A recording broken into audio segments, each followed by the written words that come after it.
Good morning बच्चों, कैसे हो आप सब। आज हम पढ़ेंगे कक्षा 5वीं हिंदी विषय का घी गुड़ और शहद देने वाला वृक्ष। घी गुड़ और शहद देने वाला वृक्ष आप लोग जानते हो ऐसा वृक्ष जो घी गुड़ और शहद देता हो? नहीं ना। तो आज हम जानेंगे इस वृक्ष के बारे में, ऐसा कौन सा वृक्ष है जो घी गुड़ और शहद देता हो। तो चलो जानते हैं इस विचित्र वृक्ष के बारे में। तो प्रकृति ने हमें वृक्ष के रूप में बहुत ही अमूल्य उपहार दिया है। वृक्ष चाहे कोई भी हो, उसका अपना महत्व होता है। वाकई में प्रकृति किसको बोलते हैं जी? ऐसी चीज़ जिसको मनुष्य ने नहीं बनाई है, जो पहले से ही इस संसार में मौजूद है। ऐसे चीज़ों को प्राकृतिक चीज़ें बोली जाती है ना। तो वृक्ष, जैसे कि वृक्ष को हमने बनाया है क्या? नहीं, ये प्रकृति में पहले से ही मौजूद है। वैसे ही बहुत सारी चीज़ें हैं जिसको मनुष्य ने नहीं बनाई हैं। तो वृक्ष है वो एक अमूल्य उपहार के बराबर है। क्यों? क्योंकि वृक्ष से हमें बहुत सारी चीज़ें मिलती है। वृक्ष से जीवन जीने के लिए हमारे जीवन में आवश्यक वस्तुओं की पूर्ति भी वृक्ष से हो जाती है। वृक्षों से आप लोग भी जानते हो, अधिकतर चीज़ें हमें किन से प्राप्त होती है? वृक्षों से प्राप्त होती है। फल फूल सब्जी, उन्हीं से औषधियाँ बनाई जाती है। लकड़ियाँ, जितने फर्नीचर वगैरह बनते हैं आप लोगों के घरों में देखते हो, घर जो मिट्टी का घर रहता है उसमें जितने भी लकड़ी का उपयोग होता है वो सब इसी से, वृक्षों से ही प्राप्त होती है। इसी प्रकार से बहुत सारे उपयोग में हम वृक्षों का उपयोग करते हैं। बहुत सारे कामों में वृक्षों का उपयोग करते हैं। तो आजकल वृक्ष के महत्व के कारण ही आज भी हम कुछ विशेष वृक्षों को पूजते हैं। आप लोग भी जानते होंगे, जैसे कि पीपल वृक्ष है, उसका पूजा किया जाता है। क्यों किया जाता है? क्योंकि वो हमें दिन और रात प्राणवायु प्रदान करते हैं। वो हमेशा ऑक्सीजन गैस छोड़ते हैं। ऑक्सीजन गैस जानते हो किसको बोलते हैं? जिसको हम सांस के रूप में लेते हैं ना, शुद्ध हवा, उसको ऑक्सीजन बोला जाता है। तो जो पीपल का पेड़ है वो दिन और रात ऑक्सीजन गैस इस वायुमंडल में प्रदान करता रहता है, छोड़ता रहता है, जिससे प्रदूषण भी कम होता है, दूर होता है ना। तो कल्प वृक्ष जैसे वृक्ष आज भी मौजूद है। कल्प वृक्ष ऐसा वृक्ष है जिनसे सभी प्रकार की मनोकामनाएं हैं वो पूर्ण हो जाती है। वैसे ही आज भी बहुत सारे वृक्ष इस संसार में, इस धरती पर मौजूद है। इस पाठ में हम सीखेंगे नए शब्दों के अर्थ एवं प्रयोग, वचन, उपसर्ग एवं प्रत्यय लगाकर नए शब्द बनाना, शुद्ध उच्चारण के साथ पढ़ना। तो मैं आप लोगों को बता देती हूँ, इस वीडियो के बाद एक और वीडियो डलेगा जिसमें पूरा पाठ का प्रश्न उत्तर, वाक्य प्रयोग, वचन, उपसर्ग, प्रत्यय, ये सब के बारे में बताया गया है। और पूरे नोट्स के आधार पर आप लोगों को समझाया गया है। उनका पूरा एक नोट्स तैयार करके डाला जाएगा। ठीक है, आप लोग उसको ज़रूर देखना, उससे आप लोगों को समझने में और भी सहायता मिलेगी। आओ तुम्हारा परिचय घी गुड़ और शहद देने वाले एक विचित्र वृक्ष से करवाएं। उत्तराखंड के पहाड़ी इलाकों में एक ऐसा वृक्ष पाया जाता है जो घी गुड़ तथा शहद देता है। कहाँ पाया जाता है ये वृक्ष जी? उत्तराखंड के पहाड़ी इलाकों में। उत्तराखंड जानते हो क्या है? उत्तराखंड एक राज्य है, छत्तीसगढ़ जैसा ही एक राज्य है। जिस समय छत्तीसगढ़ बना ना, उसी समय उत्तराखंड, झारखंड और ये छत्तीसगढ़, तीनों राज्य की स्थापना एक साथ हुई है ना। तो उत्तराखंड के पहाड़ी इलाकों में ये वृक्ष पाया जाता है। इसके अलावा यह वृक्ष जो घी गुड़ और शहद देता है, ये ऐसा वृक्ष है जो घी भी देता है, गुड़ भी देता है और शहद भी देता है। इतने अमूल्य चीज़ें हमें प्रदान करता है। इसके अलावा यह वृक्ष फल, औषधि, जानवरों के लिए चारा, ईंधन और कीड़ों व चूहों को मारने के लिए कीटनाशक भी उपलब्ध कराता है। ये केवल घी गुड़ और शहद ही नहीं देता, ये वृक्ष हमें फल भी देते हैं। एकदम स्वादिष्ट स्वादिष्ट मीठे मीठे फल प्रदान करते हैं। औषधि प्रदान करते हैं। जानवरों के लिए चारा का काम भी आता है। कीड़ों चूहों को मारने के लिए कीटनाशक भी इन पेड़ों से बनाया जाता है। इस पेड़ के बीजों से घी की तरह का इतना तैलीय पदार्थ निकलता है कि एक अंग्रेज ने इसका नाम ही घी वाला वृक्ष या इंडियन बटर ट्री रख दिया। जो इसका बीज होता है ना, उससे घी जैसा पदार्थ निकलता है। घी जानते हो ना, तरल रहता है, चिपचिपा सा, वैसे ही इसके बीज से भी निकलता है। जिसको एक अंग्रेज ने देखा तो उसने उसका नाम ही घी वाला वृक्ष रख दिया, जिसको इंग्लिश में इंडियन बटर ट्री कहा जाता है। लेकिन स्थानीय लोग, उस आसपास के जो लोग हैं जहाँ ये पाया जाता है, वे लोग इस वृक्ष को किस नाम से जानते हैं? चिउरा वृक्ष। कौन सा वृक्ष? चिउरा वृक्ष। ठीक है। यह अमूल्य वृक्ष कुमायूं एवं पिथौरागढ़ जनपद तथा भारत नेपाल की सीमा पर काली नदी के किनारे 3000 फीट की ऊंचाई तक पाया जाता है। ये जो चिउरा वृक्ष है वो उत्तराखंड के पहाड़ी इलाकों में कुमायूं एवं पिथौरागढ़ जनपद और भारत तथा नेपाल की सीमा पर पाया जाता है। काली नदी है, भारत और नेपाल दोनों देश की प्राकृतिक सीमा कौन सी नदी बनाती है? काली नदी बनाती है ना। तो काली नदी के किनारे 3000 फीट की ऊंचाई तक ये पेड़ पाया जाता है। अब वहाँ उसे ज़्यादा तादाद में उगाने का प्रयास भी किया जा रहा है। यह वृक्ष वहाँ की जलवायु में ही पनपता है और दूसरी जगह नहीं पनपता है। वहाँ का जलवायु जैसा क्या है, सब जगह का जलवायु अलग अलग होता है ना। उत्तरी क्षेत्रों में उत्तर भारत का जलवायु अलग है। अभी हम लोग रहते हैं ना बीच में, छत्तीसगढ़, मध्य प्रदेश, यहाँ का जलवायु अलग है। और वैसे ही दक्षिण का जलवायु, सब तरफ का जो जलवायु होता है वो अलग अलग होता है, मौसम अलग अलग होता है। तो ये जो उत्तराखंड के पहाड़ी इलाकों का जो जलवायु है वहाँ ही पनपता है, वहाँ ही पाया जाता है। अतः वहाँ के लोगों के लिए यह कल्पवृक्ष के समान है। यह वहाँ के लोगों के लिए एक कल्पवृक्ष के समान ही है, उन लोगों के लिए एक वरदान के समान ही है। उन इलाकों में लोगों के लिए घी का यही एकमात्र साधन है। और वहाँ के लोग किससे घी प्राप्त करते हैं? इसी पेड़ों के बीज से घी प्राप्त करते हैं। दूसरे घी का उपयोग बहुत कम करते हैं या नहीं के बराबर करते हैं। जिनके पास फल देने वाले 3-4 चिउरा वृक्ष होते हैं, उसे साल भर बाजार से वनस्पति घी खरीदने की ज़रूरत नहीं पड़ती। जिनके पास 3-4 पेड़ हो गया, चिउरा वृक्ष, उसे वनस्पति घी खरीदने की ज़रूरत ही नहीं पड़ती। वनस्पति घी किसको बोलते हैं? वनस्पति घी पेड़ पौधों से जो घी प्राप्त होती है ना, वही। लेकिन हम लोग क्या बोलते हैं उसको, किस नाम से जानते हैं जी?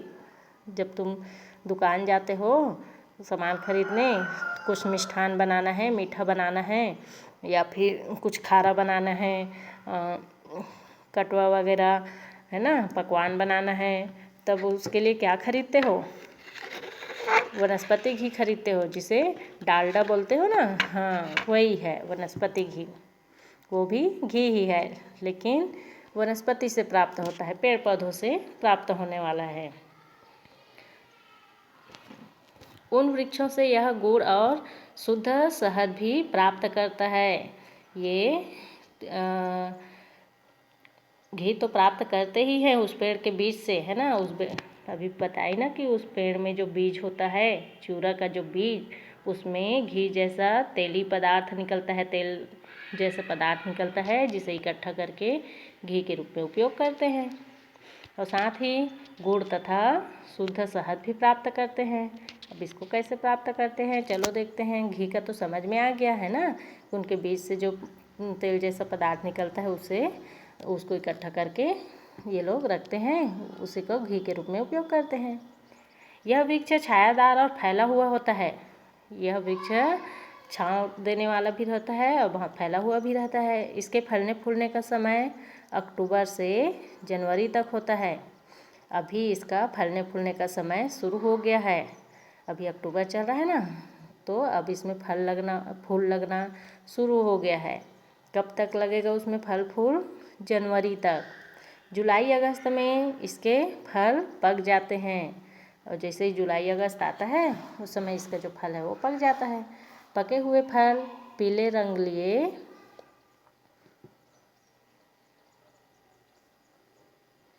महक से ही मालूम पड़ जाता है। अच्छा, पीले रंग लिए हुए खाने में काफ़ी स्वादिष्ट और मीठे और सुगंधित होते हैं। इसके जो पके हुए फल होते हैं वो बहुत ही स्वादिष्ट होते हैं और मीठे तथा सुगंधित भी होते हैं। जैसे कि आम है, उसका सुगंध दूर से ही पता चल जाता है ना। अभी आप लोग सीताफल खा रहे हो, सीताफल जैसे ही पकता है उसका सुगंध है वो दूर दूर तक फैलने लगता है ना।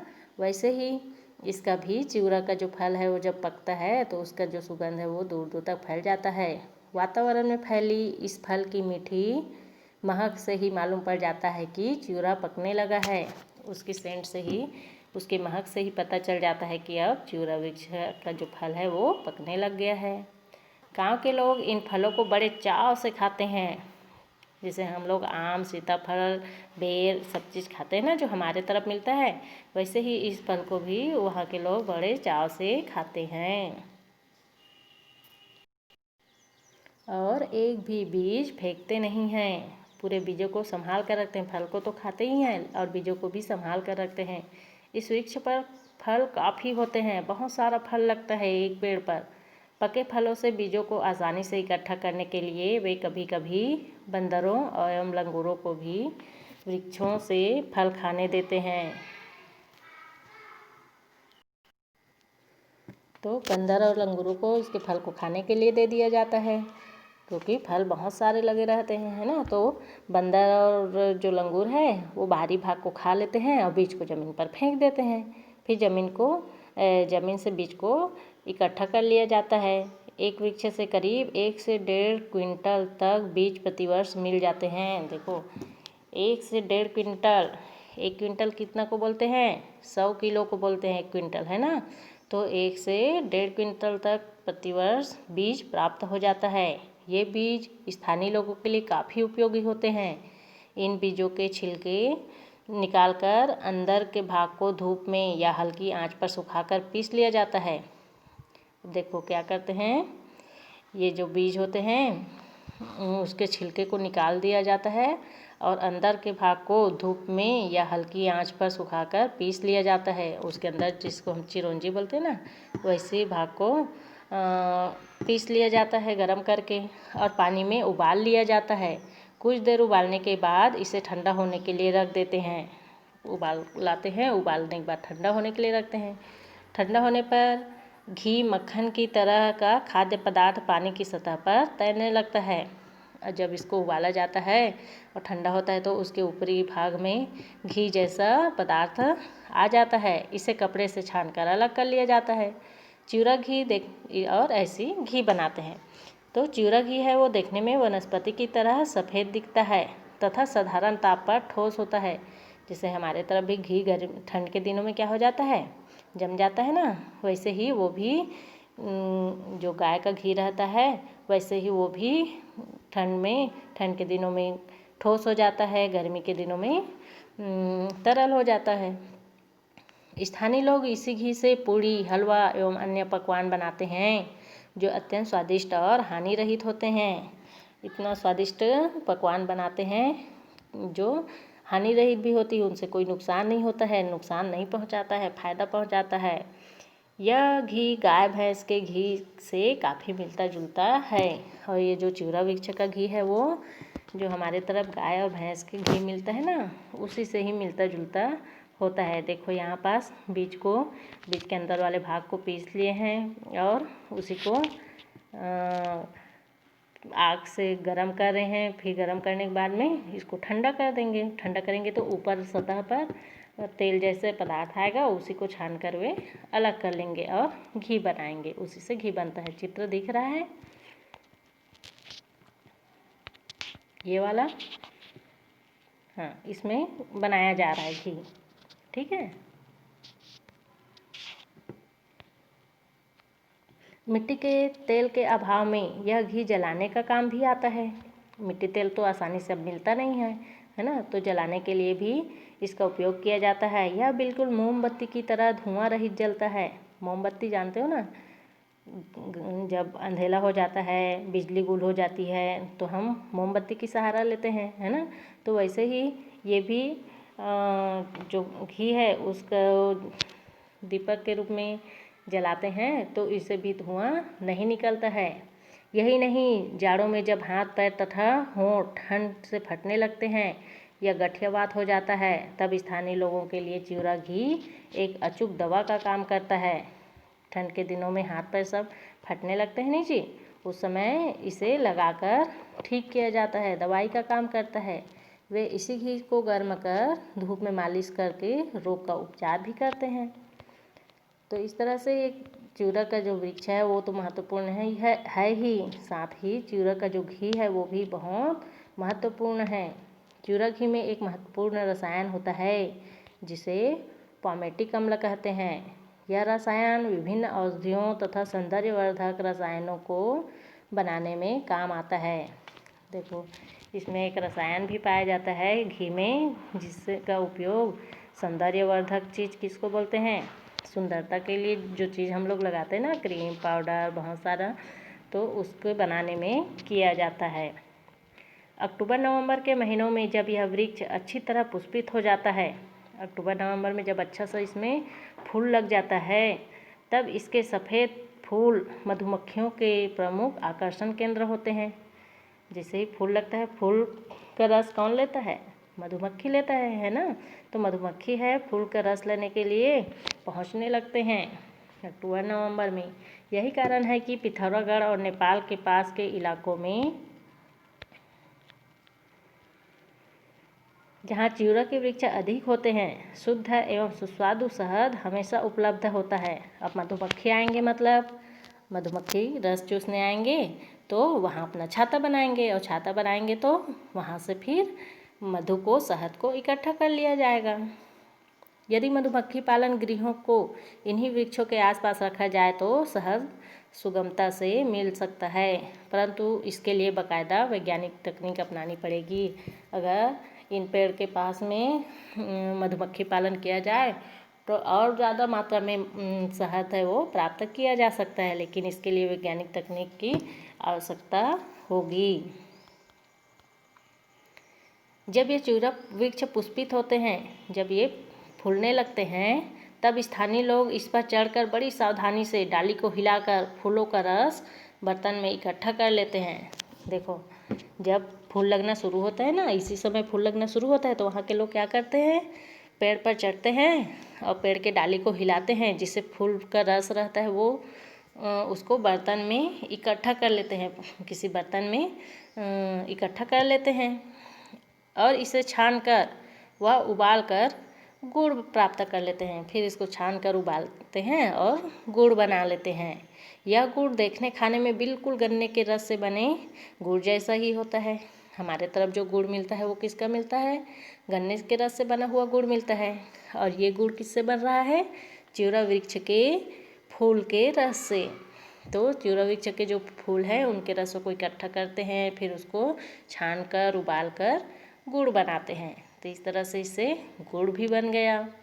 तो लोग इसे औषधि के रूप में भी प्रयोग करते हैं, दवाई के रूप में भी इसका उपयोग किया जाता है। इस गुड़ का फूलों के रस से बना यह अनोखा गुड़ नेपाल और पिथौरागढ़ के इन इलाकों में मिल सकता है जहाँ चिवड़ा के वृक्ष होते हैं, क्योंकि इनका जितना उत्पादन होता है वह सब स्थानीय स्तर पर ही खप जाता है।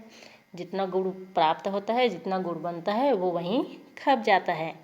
हाँ, तुम चाहो तो वहाँ जाकर इस अनोखे वृक्ष के घी, गुड़ और शहद का लुत्फ़ उठा सकते हो। अब हमारे तरफ तो मिलता नहीं है ना, ये पेड़ हमारे तरफ का जो वातावरण है वो इसके अनुकूल नहीं है, नहीं पाया जाता, इसलिए हमें ये नहीं मिलता। और इसका जो घी और गुड़ है वो भी हमें प्राप्त नहीं होता, क्योंकि वो स्थानीय स्तर पर ही खप जाता है, उधर ही ख़त्म हो जाता है। तो वैज्ञानिकों को इस वृक्ष की ऐसी पौधे तैयार करनी चाहिए जिससे यह अन्य क्षेत्र में भी पर्याप्त मात्रा में उगाया जा सके और इसका बड़े पैमाने पर भरपूर लाभ प्राप्त हो सके। तो वाकई में ये इतना उपयोगी पेड़ है कि पूछो मत। जितना इसके बारे में जानते जाएंगे वो कम है, क्योंकि इसका हर एक चीज़ का बहुत ही महत्व है। फल फूल वृक्ष है ना, और उनसे बनने वाले सामग्री, घी बना तो घी का बहुत से उपयोग है, गुड़ है तो गुड़ का भी बहुत से उपयोग है। अभी पढ़े ना, पकवान के लिए उपयोग करते हैं, खाने के लिए उपयोग करते हैं, और दवाई के रूप में भी उपयोग करते हैं। ठीक है, तो समझ में आया घी गुड़ और शहद देने वाला वृक्ष।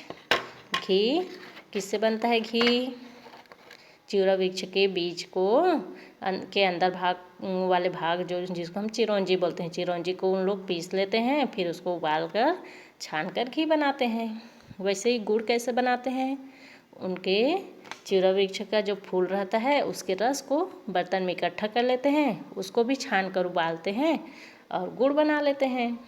और शहद कैसे प्राप्त होता है?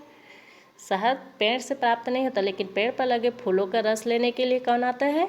मधुमक्खी लोग, है ना। मधुमक्खी आते हैं फूल का रस लेने, फिर वहीं अपना छाता बना लेते हैं। फिर छाताओं से उनके जो छत्ता रहता है उनसे शहद इकट्ठा कर लिया जाता है। इसीलिए इस वृक्ष को घी गुड़ और शहद देने वाला वृक्ष कहा गया है। तो बच्चों, आप लोगों को समझ में आया यह पाठ? अगर अच्छा लगा होगा तो मुझे कमेंट करके ज़रूर बताना, और मेरे इस चैनल को सब्सक्राइब ज़रूर करना, और इस वीडियो को शेयर करना, लाइक करना और कमेंट करना। Thank you.